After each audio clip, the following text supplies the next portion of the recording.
I've just finished recording the lesson on null spaces. I'd like to walk you through now how Sage can help us think about null spaces.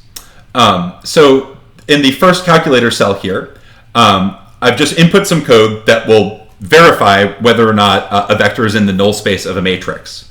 So remember, if you're given a matrix and you're given a vector and you want to know whether or not that vector is in the null space of that matrix, all you have to do is multiply that matrix by the vector and check if you get the zero vector.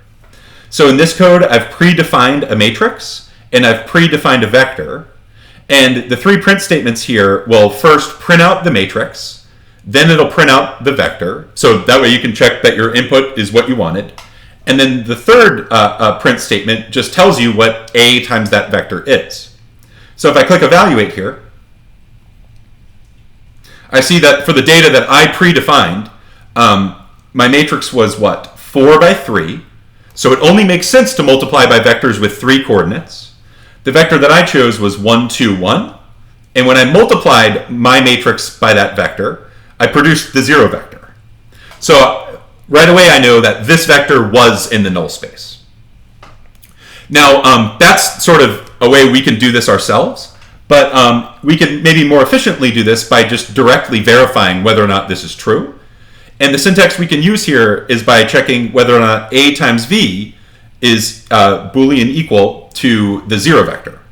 So this is the same code as above, except the third print statement will just tell me whether or not the vector was in the null space.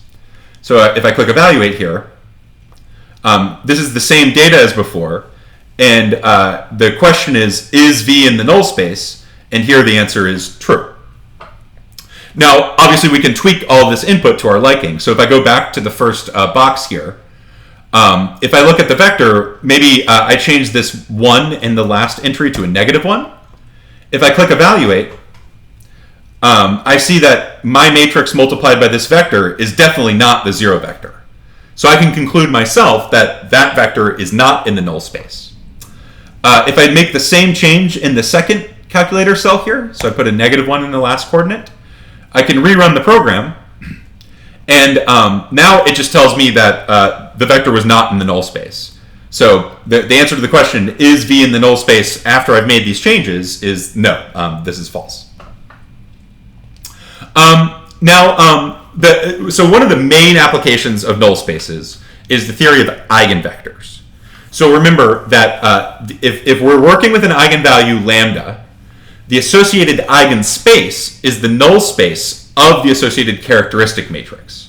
So the eigenspace is the null space of lambda times the identity minus A.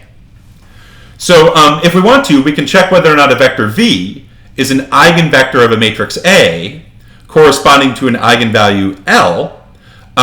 Well, we can do this by just checking whether or not when we take L times the identity matrix and multiply and then subtracting A, if whether or not when we multiply that characteristic matrix by V, we produce the zero vector.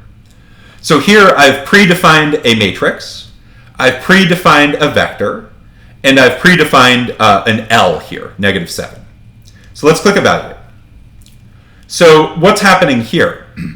I have my matrix and I have my vector. And what this last print statement is doing is it's taking L, which I pre-input as -7, then it's multiplying by the identity matrix and subtracting A, and then it's taking that whole matrix and multiplying by V. Here I see that that product is 0, which means that V does live in the null space of lambda times the identity minus A, which means that V is an eigenvector, and the associated eigenvalue is -7. We can do this more efficiently by checking just the eigenvector equation. Remember that an eigenvector ultimately is something that lives in the eigenspace, but if you unravel the equation that defines the eigenspace, you see that what you're really looking at is A times V equals lambda times V. So here I have that data, and if I click evaluate, the third print statement isn't just checking that lambda times the identity minus A multiplied by V is 0. Here I'm directly checking the eigenvector equation. A times V equals lambda times V. And here, this is phrased as a question. Is A times V equal to lambda times V? The answer here is true. Again, I could go through and change v. So let's say that I changed v. Let's say I changed this 1 in the last position to a -1. If I click evaluate in the first cell here, when I look at L times the identity minus A, and then I multiply by V, this produces something that is definitely not the 0 vector. So that tells me that V is not an eigenvector associated to this lambda. And if I make the same change in this second cell here, so that 1 to a -1, I can reevaluate the code. And now the answer to whether or not A times V is equal to lambda times V is no, that's false. And the last thing we saw with eigenvectors is there's geometry going on here. The eigenvector equation is A times V equals lambda times V. So the way to interpret that geometrically is to ask whether or not the input is parallel to the output. Now, we can visualize this quite nicely if the dimension is 2. So, so here I've predefined a matrix A. This one's a 2 by 2. And I've defined 3 vectors here. The first one is the vector 1, 1. The second is the vector 2, 1. And the third is the vector -3, 1. On this last line, what I'm doing is plotting all of the information. So I'm plotting each of these 3 vectors in different colors. And then I'm also plotting A times each of these vectors in the associated color. So right here, I'm taking the first vector and I'm plotting it. The default color is blue. And then I'm also plotting A times the first vector, which we'll plot in blue. I'm plotting the second vector in green and A times the second vector in green. And then I'm plotting the third vector in red and A times the third vector in red. So let's click evaluate and see what happens. Cool. So this is an interesting picture. What you're seeing is that we have 2 blue vectors and they're definitely parallel. What this is doing is this is telling me that the original first vector was an eigenvector because the input, that first vector, is parallel to A times that input. We also have these 2 green vectors, and these green vectors are clearly parallel, which means that the one in green was the second vector. That second vector is an eigenvector because, again, the input is parallel to the output.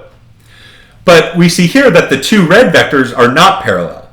Remember, we plotted the third vector and then A times that third vector in red.